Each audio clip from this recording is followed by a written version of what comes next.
ፋችን በዚህ በቆሮንቶስ መጽሐፍ ላይ ሁለተኛ ቆሮንቶስ ምዕራፍ 3 ቁጥር 17 ላይ ሲናገር ስለ ጌታ መንፈስ ይናገራል። ይህ የጌታ መንፈስ ማን ነው? መንፈስ ቅዱስ ነው። ይህ የጌታ መንፈስ ማን ነው? የእግዚአብሔር መንፈስ ነው። ክርስቶስን ከሙታን ያስነሳ የትንሣኤ መንፈስ ነው። ኢየሱስን በተቀበሉ አማኞች ውስጥ ሁሉ የሚኖር መንፈስ ነው። በአዲስ ኪዳን ትልቁ ለአማኞች የተሰጠ ስጦታ ነው። ታውቃላችሁ፣ መንፈስ ቅዱስ ትልቁ የተሰጠን ስጦታ ነው። የአዲስ ኪዳን ትልቁ ስጦታችን ነው። ከስጦታም በላይ ይህ መንፈስ ቅዱስ ራሱ አምላክ ነው፣ ጌታ ነው። እኩል ስግደት፣ እኩል ክብር ከእግዚአብሔር አብ ጋር ከእግዚአብሔር ወልድ ጋር የሚገባው አምላክ የሆነ ትውልድን የፈጠረ ፈጣሪ የሆነ መንፈስ ነው። ስለዚህ መንፈስ ሐዋርያው ጳውሎስ ሲናገር ጌታ መንፈስ ነው አለ። የጌታ መንፈስ ባለበት በዚያ አርነት አለ አለ።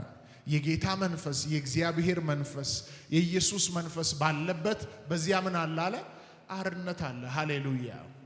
መንፈስ ቅዱስ በአዲስ ኪዳን የሚሰራው ስራ እጅግ ብዙ ነው።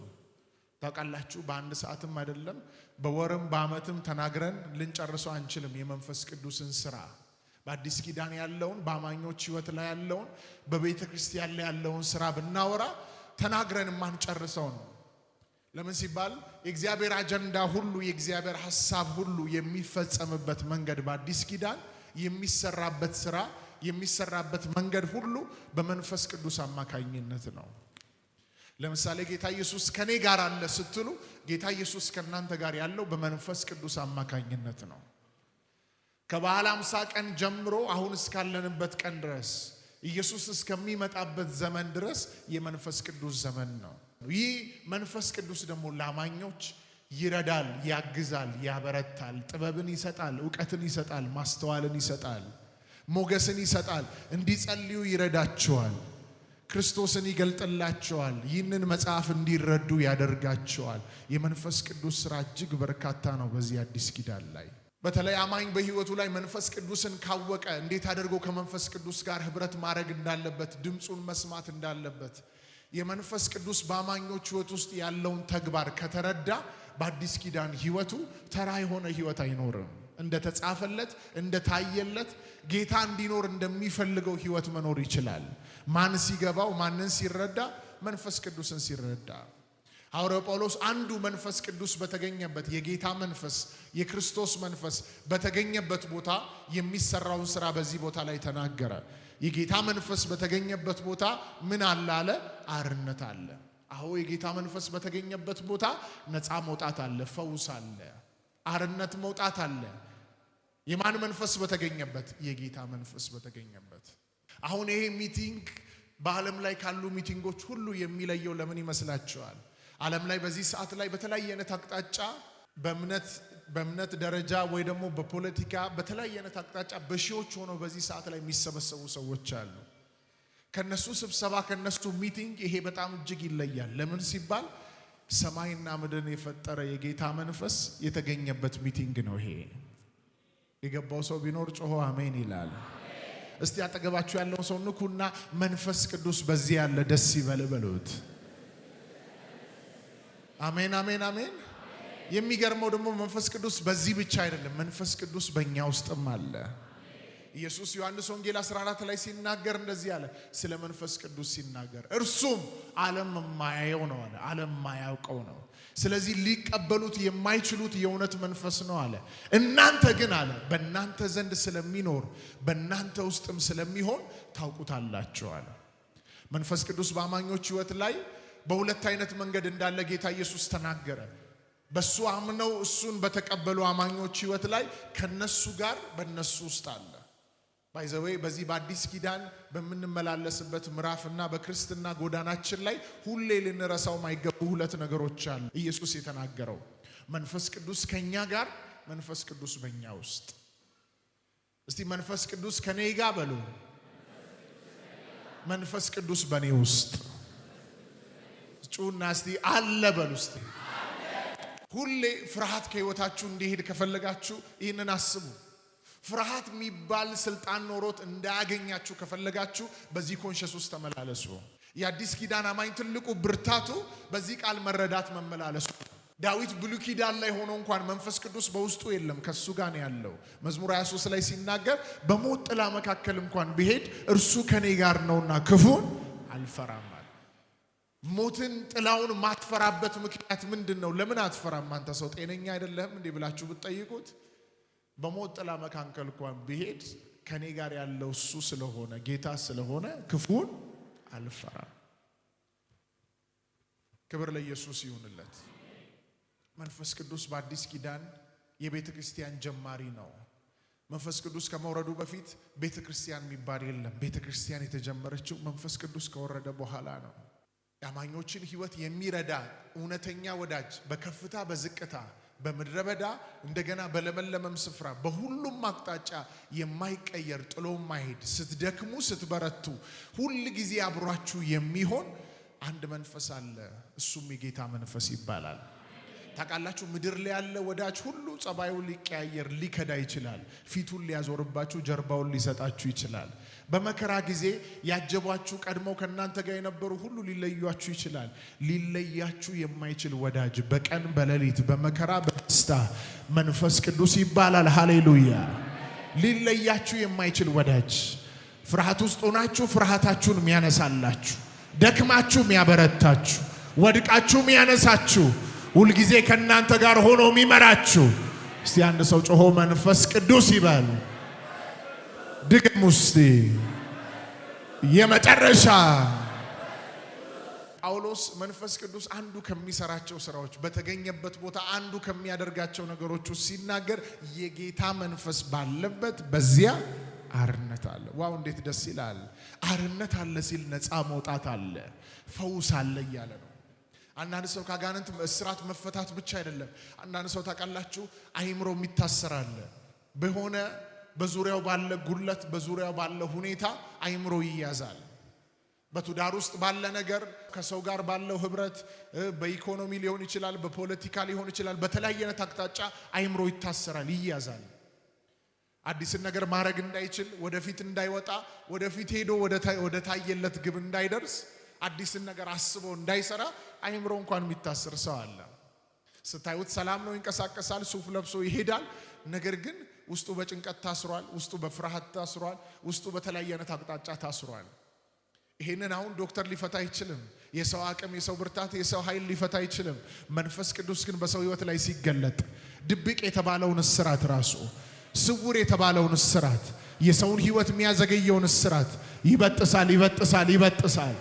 አንዳንዶች ዛሬ ከአገልግሎታችሁ ላይ፣ ከስራችሁ ላይ፣ ከጤናችሁ ላይ፣ ከልጆቻችሁ ላይ፣ ከመንገዳችሁ ላይ፣ ከዴስቲኒያችሁ ላይ ወደ ታየላችሁ ግብ እንዳትገቡ የሚያዘገያችሁ ነገር ካለ የመንፈስ ቅዱስ ኃይል ዛሬ ያፈርሰዋል፣ ያፈርሰዋል፣ ያፈርሰዋል። ተጽዕኖን ያፈርሳል፣ ቀንበርን ያፈርሳል፣ የጨለማን ሥራ ያፈርሳል። እስቲ ጩኹና መንፈስ ቅዱስ በሉ። ድገሙ እስቲ። የመጨረሻ ይህ መንፈስ በር ይከፍታል። ይህ መንፈስ መንገድን ያጸዳል። ይህ መንፈስ መሰናክልን ያነሳል፣ ፍርሃትን ያነሳል፣ ጭንቀትን ያነሳል፣ ውርደትን ያነሳል፣ ሐዘንን ያነሳል፣ ተጽዕኖን ያነሳል፣ ድህነትን ያነሳል።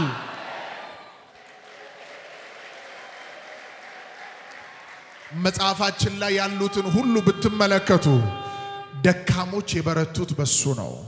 እረኛዎች የነገሱት በርሱ ነው።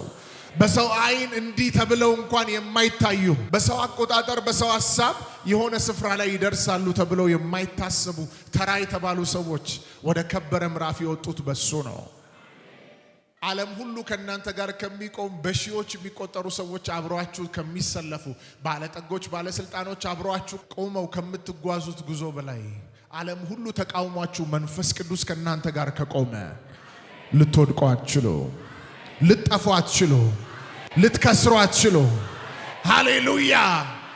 ኪሳራ ሲታወጅ ትበዛላችሁ። እርግማን ሲወጣ በረከታችሁ ይጨምራል። ጠላት ሰልፍ ሲያበዛባችሁ ሰልፉ ይበተናል።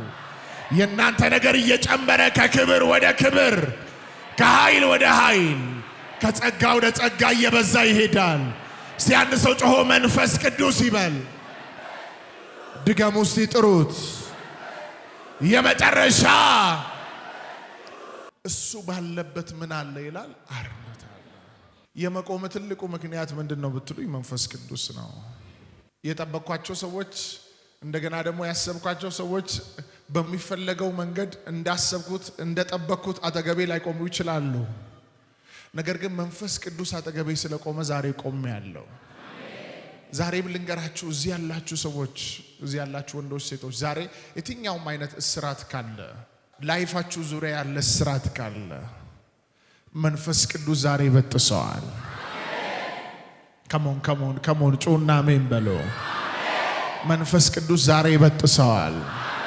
ይበጥሰዋል በኢየሱስ ይበጥሰዋል በኢየሱስ።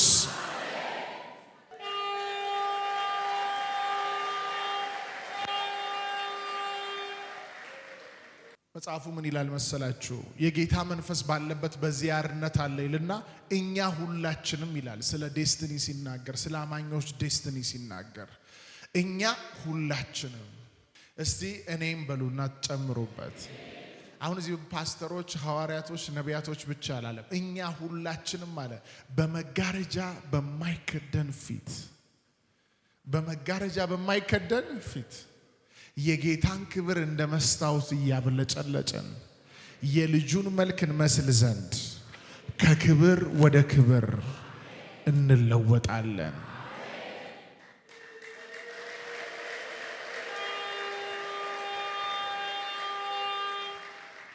የታየላችሁ የተጻፈላችሁ ነገር አንድ ነው። በስራት በተለያየ አይነት አቅጣጫ በሐሳብ በስጋ ስራት እንድትወድቁ እንድትያዙ አይደለም። ከናንተ ጋር በሚኖረው በመንፈሱ በጌታ መንፈስ የልጁን መልክ እየመሰላችሁ ከክብር ወደ ክብር እንድትለወጡ ነው። በማንም ሰው ህይወት ላይ ጌታ ከክብር ወደ ውርደት ሐሳብ የለውም። በሰው ህይወት ላይ ሁል ጊዜ በእኛ ህይወት ላይ ያለው ሐሳብ ከክብር ወደ ክብር ነው። ኤርምያስ 29 ላይ ሲናገር ስለናንተ የማስባትን ሐሳብን ያውቃለሁ ይላል። ፍጻሜና ተስፋ ሰጠው ዘንድ የሰላም ሐሳብ እንጂ የክፉ ሐሳብ አይደለም። መንፈስ ቅዱስ በእናንተ ህይወት ላይ እግዚአብሔር በእናንተ ህይወት ላይ ያለው ሐሳብ የሰላም ሐሳብ እንጂ የክፉ ሐሳብ አይደለም ይላል። ታውቃላችሁ፣ ሁሌ የሰላም ሐሳብ የብርሃኑ ዓለም መንግስት አጀንዳ ነው። የክፉ ሐሳብ የጨለመው ዓለም መንግስት አጀንዳ ነው። ለዚህ ነው ክፋት ምድር ላይ አለ። የክፋቱ ምንጭ ደግሞ ዲያብሎስ ነው። ጌታችን ሲጸልይልን እንዲህ አለ። በጣም ሁሌ ይህንን ቃል ሳነብ ውስጤ ይነካል። ከዓለም አውጣቸው ብዬ አልጸልይም አለ፣ ከክፉ ጠብቃቸው አለ። ለመሰላችሁ ዓለም ውስጥ ሁሉ ክፋት አለ። ነገር ግን ምን አለ ጌታ? ከክፉ ምን በላቸው? ጠብቃቸው አለ። ስለዚህ ይህን ብያችሁ እንጸልያለን። የጌታ መንፈስ ባለበት በዚያ ምን አለ ይላል። አሁን ላይፋችሁ ላይ አርነት እንዲወጣ የምትፈልጉት ነገር ሁሉ፣ ለምሳሌ ሁሉ ሰው ተመሳሳይ አይነት ኬዝ ውስጥ አይደለም ያለው በዚህ ሰዓት ላይ። አንዳንዶቻችሁ እዚህ ተቀምጣችሁ መንፈሳችሁ ስጋችሁ የታሰራል ባጋንንት ስራት። እነሱ ሰዎች አሁን የጌታ መንፈስ ሲያልፍ ከውስጣቸው እየተነቀለ እየጮኸ ከውስጣቸው ይወጣል። አንዳንዶቹ ደግሞ በተቀመጡበት ስፍራ መንፈሳቸው ዳግም ተወልደዋል፣ ሰላም ናቸው፣ ስጋቸው ላይ ግን በሽታ ተቀምጠዋል። እነዚህ ሰዎች ምን ይሆናሉ መሰላችሁ? ልክ ስንጸልይ ስጋቸው ላይ የተቀመጠው በሽታ ወይ ከውስጣቸው እያስታወቀ ወይ ከውስጣቸው እየተነቀለ ለቆ ይሄዳል። አንዳንዱ ደግሞ ስጋውም ሰላም ነው፣ መንፈሱም ሰላም ነው፣ ህይወቱም ሰላም ነው። የሆነ መንገድ ላይ የሆነ ህይወቱ ዙሪያ አገልግሎቱ መንገድ ላይ ስራው መንገድ ላይ ልጆቹ ጋር የሆነ አቅጣጫ ላይ እስራት ሆኖ የተቀመጠበት ነገር ክፉ ነገር ሆኖ የተቀመጠበት እያስጨነቀ ያለው ነገር ይኖራል። ዛሬ ጌታ መንፈስ ሲያልፍ በስራችሁ ላይ ይሁን፣ በትዳራችሁ ላይ ይሁን፣ በልጆቻችሁ ላይ ይሁን፣ በጤናችሁ ላይ ይሁን፣ በእናንተ ላይ ይሁን፣ የጌታ መንፈስ እያለፈ ክፉ ነገርን ሁሉ ያነሳል። ያነሳል ያነሳል ያነሳል ያነሳል በኢየሱስ ያነሳል በኢየሱስ። እስቲ ረዳቴ ነው የሚል ሰው የመንፈስ ቅዱስ ሌላ ስሙ ረዳት ነው፣ ሄልፐር ነው። መንፈስ ቅዱስ ምንድነው ስሙ? እስቲ በሉት፣ ረዳት በሉት። ራሳችሁ ደግሞ ስትጠሩት ረዳቴ በሉት። ማይ ሄልፐር። ሃሌሉያ ሃሌሉያ። ሊረዳችሁ አሁን ይገለጣል። ታምናላችሁ?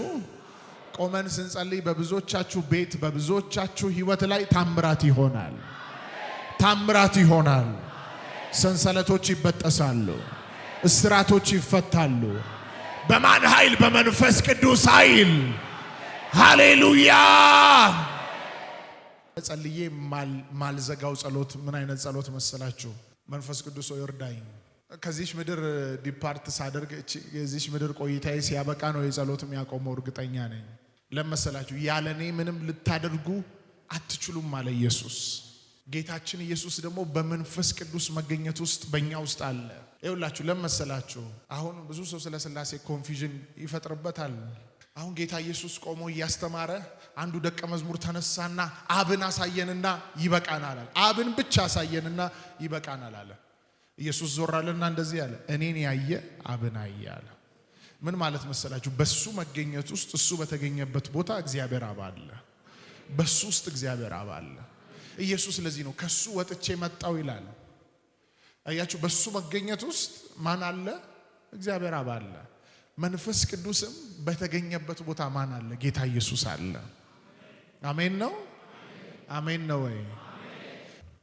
በሕይወታችሁ ትልቁ ለነፍሳችሁ ትልቁ ዕውቀት ትልቁ መረዳት ምን መሰላችሁ? መንፈስ ቅዱስ ከእናንተ ጋር እንዳለ በእናንተ ውስጥ እንዳለ ማመኑና ማወቁ ነው። ይህ በጣም ትልቅ ዕውቀትና መረዳት ነው። የዓለም ሳይንቲስቶች፣ የዓለም ጠቢባን፣ የዓለም ቢሊዮነሮች ምንም ሊፈሩ አይችሉም። ስደት ቢመጣ ድህነት ቢመጣ ሊፈሩ አይችሉም የምትሏቸው ሰዎች መሬት ቢንቀጠቀጥ የሆነ ነገር ቢመጣ ወዲያውኑ ትጥቃቸው ይፈታል። ወደ ገንዘባቸው መሮጥ አይችሉም። አየር ላይ መኖር አይችሉም። የት እንግባ የት ጠፋን በቃ ጉዳችን ፈላ ይላሉ የዓለም ቢሊዮነሮች እንኳን ቢሆኑ። እናንተ ግን መንፈስ ቅዱስ ከእናንተ ጋር ስላለ እንዲህ ትላላችሁ። የቆሬ ልጆች ሲናገሩ እንደዚህ ያሉ፣ አምላካችን መጠጊያችን ኃይላችን ባገኘን ታላቅ መከራ ምናችን ነው። ወይኔ የገባው ሰው ቢኖር አሁን ቢሊዮነሮች ባገኛቸው ታላቅ መከራ ገንዘባቸው ሊረዳቸው ማይችልበት መከራ አለ። አዎ ገንዘብ የብዙ ሰዎችን ጥያቄ ይመልሳል። ነገር ግን የማይመልሳቸው ጥያቄዎች ደግሞ አሉ። ለዚህ ምን አሉ መሰላቸው የቆሬ ልጆች? ምድር ብትናወጥ ተራሮች ወደ ባህር ልብ ይወሰዱ አንፈራም አሉ። አሜን አሜን አሜን አሜን። ምድር ስትናወጥ የማይፈራ ምን አይነት ሰው መሰላችሁ? መንፈስ ቅዱስ ከኔ ጋር አለ ብሎ የሚያምን በውስጡ እንዳለ የሚያውቅ ሰው ነው። ስለዚህ አገልጋዮች፣ ወንዶች፣ ሴቶች፣ እናቶች፣ አባቶች ትልቅ ዕውቀት ትልቅ መረዳት ምን መሰላችሁ? በጌታ በኢየሱስ ሆናችሁ መንፈስ ቅዱስ ከእናንተ ጋር እንዳለ አምናችሁ የምትመላለሱበት የምትራመዱበት ይህ ዕውቀትና መረዳት ሁል ጊዜ በጣም ትልቅና ዕውቀትና መረዳት ነው። ጌታ ኢየሱስ የሰማነውን ቃል ይባርክ።